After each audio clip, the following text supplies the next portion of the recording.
你试着回想一下，你生命中的第一个生日派对是什么样子，或是你大概2岁的时候第一次摇摇晃晃学走路的那个下午。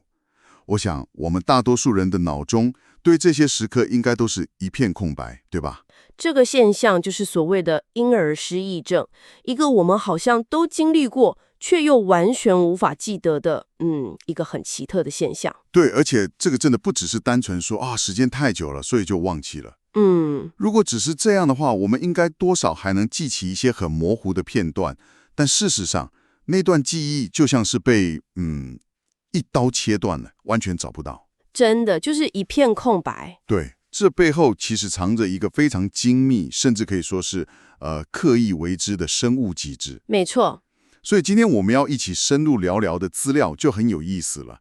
它是来自都柏林圣三一学院最近才发表在公共科学图书馆生物学这本期刊上的一项突破性研究。我们的任务就是跟着这份资料一步步来揭开这个谜团。我们的大脑究竟为什么要这么主动的去删除我们的童年？而且更重要的是，如果说遗忘这件事，它根本不是大脑的一个 bug， 而是一个精心设计的 feature 呢？这就是我们今天要探索的核心问题了。如果这场遗忘是由你大脑里的免疫细胞主动执行的一场系统重整，那它究竟是为了什么？好的，那我们就从这个现象本身开始吧。婴儿失忆症这个词听起来很学术，但它指的就是我们没办法回忆起大概是4岁以前的那种情节记忆。对，就是关于何时何地发生何事的个人经历。直觉上我会猜，是不是因为小时候的神经元还没有发育好，就像用铅笔写的字一样，时间久了就自然模糊了？还是说那些记忆根本就没有真的存档成功？你提的这2点都是过去非常主流的假说。但他们都没办法完全解释为什么这个遗忘的断点会这么清楚。而且更有趣的是，这个现象它并不是人类独有的。真的吗？在动物界，特别是那些出生时极度无助，需要依赖父母长期照顾的，我们叫晚成型的哺乳动物。晚成型意思就是说比较晚熟的那种，对吗？对，像是人类还有实验室的老鼠都有这个现象。那有没有反例？有的，像是天竺鼠或者一些有蹄类动物，它们一出生就相对成熟，很快都能站能走，我们称之为早成型动物。在它们身上就观察不到这么明显的婴儿失忆症。这种对比就强烈的暗示了这个遗忘的机制可能和生命早期大脑的快速发育跟重塑有很密切的关系。所以说，它好像是为了那些需要大量学习和适应环境的物种量身打造的一个演化策略。所以并不是我们小时候的硬碟有问题存不进去，资料更像是被存进去了，然后又被一个神秘的程式给清除了。那这个程式的执行者是谁？这个就是这次研究最让人惊讶的发现。过去我们都把焦点放在神经元上，但这份资料把矛头指向一个完全不同的方向，不是神经元本身，而是我们大脑里的另一套系统——免疫系统。具体来说，是一种叫做小胶质细胞的特殊免疫细胞。等一下，免疫细胞，我对他们的印象还停留在就是对抗病毒啊、清除发炎啊那种大脑里的清道夫，他们跟记忆有什么关系？这正是过去几十年神经科学的一个重大突破。我们现在知道，小胶质细胞的角色远比清道夫要复杂太多了。我觉得你可以把它们想象成大脑里的园丁。园丁，而不是清洁队。对，园丁这个比喻可能更精准。因为清洁队通常是清理垃圾，比较被动。但园丁会主动的去修剪植物，剪掉多余或不健康的枝芽，目的是为了让整株植物长得更好。我懂了。小胶质细胞在我们大脑发育的早期就扮演着这样的角色，它们会变得异常活跃，去修剪神经元之间那些不稳定或多余的连接，也就是突触就是突触修剪。没错，这个过程就是在主动的雕塑优化我们的大脑回路。所以他们是在帮大脑塑形，让整个神经网络的结构更有效率。对，然后研究人员就发现，这个园丁最忙碌的时间正好就是我们经历婴儿失忆症的时候。完全吻合。这个时间上的巧合，就让研究团队提出一个非常大胆的假设。会不会就是这些小胶质细胞的修剪工作，顺便把我们早期的记忆给剪掉了？这个想法也太疯狂了吧？那他们是怎么证实的？总不能直接把人脑里的细胞拿掉做实验吧？当然不行，所以他们就在幼鼠身上设计了一个非常巧妙的实验。他们用了一种叫做米诺环素的抗生素，这种药物有一个已知的副作用，就是可以暂时抑制小胶质细胞的活性。哦，然后他们就在幼鼠经历婴儿失忆症的那个关键发育窗口，给他们施打这种药物。意思就是他们暂时叫大脑里的园丁们，先放下剪刀，去旁边喝杯茶休息一下。没错，就是这个意思。然后他们对这些幼鼠进行了恐惧记忆训练。比方说，在一个特定的笼子里，给他们一个声音，然后伴随一个轻微的足部电击。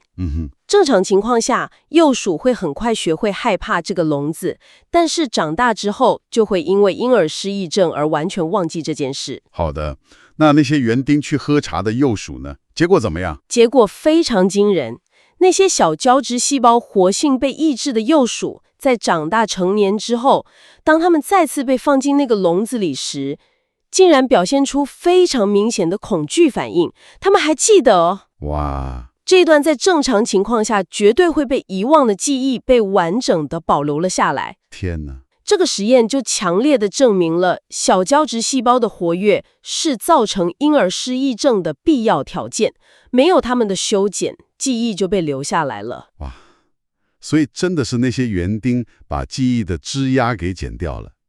但记忆究竟是怎么被剪的？等一下，我们常说记忆储存在大脑里，但它到底是什么？一个档案吗？还是一个画面？这是个很好的问题。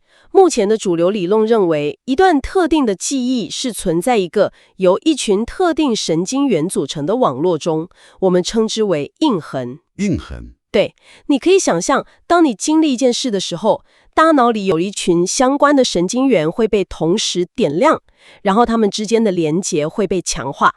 这个被点亮的神经元模式，就是那段记忆的物理基础。所以研究人员可以看见这个印痕吗？这听起来也太科幻了。对，当然不是像看电影一样看到画面啦，但是他们用的技术确实让我们能够在某种程度上看见它。哦，他们可以在记忆形成的时候，用一种会发光的蛋白质去标记那些被点亮的印痕细胞。啊哈，所以我们看到的是，当老鼠回忆时，大脑特定区域中一群之前被标记过的细胞会再度活跃起来，就像城市地图上的一片街区被同时点亮。我明白了。我们看到的是这个活跃的模式，而这个模式就代表了那段记忆。我懂了。所以在那些被抑制了小胶质细胞还保有记忆的老鼠身上，研究人员就能够清楚地看到，当他们回忆时，这个记忆街区又亮了起来。对，特别是在大脑的情绪中枢杏仁核里面。这就从神经回路的层面上解释了为什么记忆被保留了下来。因为支撑这段记忆的物理音架，也就是那些神经突触，没有被小胶质细胞拆除。反过来说，在正常的老鼠身上，这些音架就被拆掉了，所以即使大脑想播放这段记忆，也找不到对应的回路了。完全正确。这我好像可以理解。像我完全不记得我3岁时发生的大部分事情，但是我妈妈不死颠脑就讲我3岁时打翻整罐牛奶，然后吓到大哭的故事。她讲到我好像真的记得那个画面和感觉了。所以这其实是我的家人透过不断的复述，帮我一次又一次的点亮那个记忆街区，才让它免于被园丁们修剪掉吗？你这例子非常好。资料确实也提到，那些经常被回忆或是情绪特别强烈的记忆，似乎更能抵抗这种修剪。每一次的回忆都是在加固那个印痕网络的连结，让它变得更粗壮，更不容易被移除。这或许就是为什么我们的童年记忆剩下的往往都是一些零碎但情绪张力很强的片段。不过这里有一个更深层次的问题，研究的主要作者之一托马斯·莱安教授，他提出一个观点，认为这些记忆可能不是真的被删除了，更像是被大脑归档封存，只是我们失去了提取它们的途径。是的，这个想法非常迷人。它意味着记忆本身可能还在那里，只是通往它的路被切断了。从这个角度看，小胶质细胞的角色更像是记忆的档案管理员。他们决定了哪些记忆印痕应该被保留在可随时取用的区域，哪些则应该被移到深度储藏室。所以记忆可能只是变得无法触及，而不是永远消失。没错。这个机制听起来非常精密，但也让人有点担心。它就像一个在大脑里自动运作的格式化程式，如果这个程式出了错，比如说该删的不删，或是不该删的却删掉了，那会发生什么后果？这正是研究团队探讨的下一个重点，也让这项研究的意义从解释一个普遍现象，延伸到了对神经发育障碍的理解。在他们之前的研究中，就发现了一个非常特殊的反常情况。怎么说？他们建立了一种叫做母体免疫激活 （MIA） 的动物模型。简单来说，就是在母鼠怀孕期间，模拟病毒感染来激活它的免疫系统。这是一种用来研究自闭症或思觉失调症等神经发育障碍的常用模型。因为我们知道，母亲在怀孕期间的严重感染是胎儿日后出现这些问题的风险因子之一。好的，那这些母鼠生下来的后代有什么特别之处？他们发现，这些 MIA 模型的后代长大后竟然不会有婴儿失忆症。等一下，这太反直觉了。所以他们的问题反而是无法遗忘，他们的婴儿期记忆被原封不动地保留下来了。完全正确。而过去的研究已经知道 ，MIA 模型会干扰后代大脑中小胶质细胞的正常发育，让它们变得功能失调。这次的研究就把这两件事连接起来，提出一个大胆的假设：会不会就是因为这些园丁坏掉了、失能了，才导致这个正常的遗忘开关失灵，使得记忆被异常的保留了下来？所以他们又做实验去验证这个假设了。是的，而且方法非常聪明。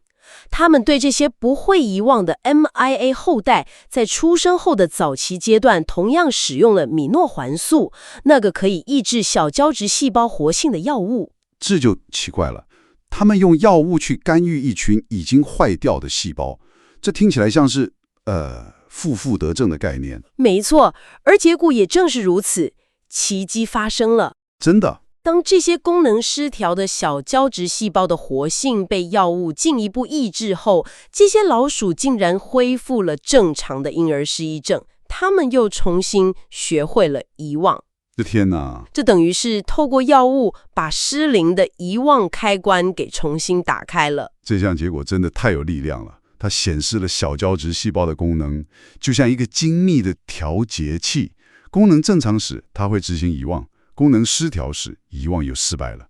而当我们干预这个失调的功能时，遗忘又回来了。对，这一切都指向他们在遗忘机制中的核心地位。正是如此，这也暗示了在某些神经发育障碍中观察到的异常记忆模式，比如对某些早期创伤挥之不去的记忆，可能就和这个早期遗忘机制的失灵有关。好了，这一切都把我们带回了那个最根本的问题：为什么？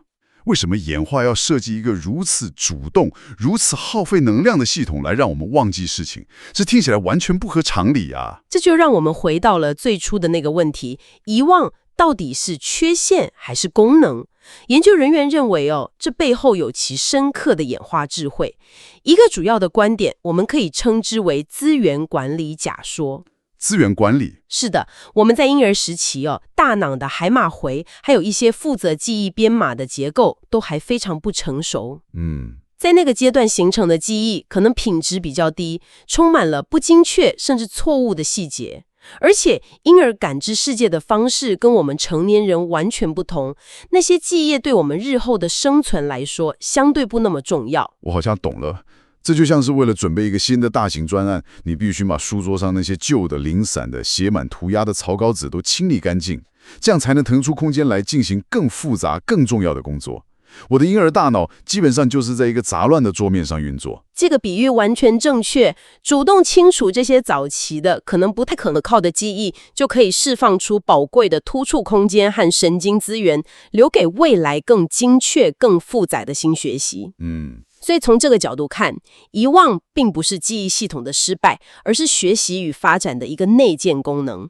它是一个被大脑精密校准过的过程，目的就是为了让我们未来的学习更有效率。它不是一个 bug， 而是一个重要的 feature。所以下一次当你感叹自己记不起童年时光，想不起自己是怎么学会走路，怎么说出第一个词的时候，你可以换个角度想。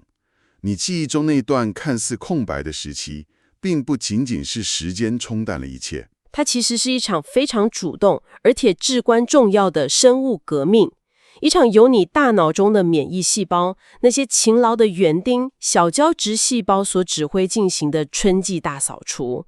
它们修剪掉旧的、不再需要的神经连结，为你后来整个人生的学习与成长腾出了最宝贵的空间。这个发现真的会改变你对记忆的根本看法。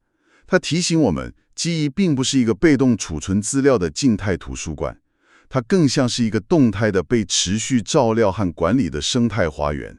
而这些园丁，竟然是我们过去以为只负责对抗疾病的免疫细胞。最后，研究的首席科学家提出了一个非常引人深思的问题，我们也想把它留给你。他说，如果我们能找到那些没有经历婴儿失忆症的人，会怎么样？这些人体验世界的方式会和我们有什么根本的不同？当我们大脑中那段被巧妙归档、无法触及的早期记忆，在他们的脑中却是清晰可见、随时可以提取的，他们的思维模式，甚至他们的人格，又会是什么样子？你可以花点时间想象一下，如果你能突然清晰地记起1岁时你躺在婴儿床里，看着天花板上旋转吊饰的光影变化，听着周遭模糊的人声，感受到那种全然的无法言说的依赖感，那会是什么样的体验？这段被我们集体失落的记忆，对我们究竟是一种幸运，还是一种不幸呢？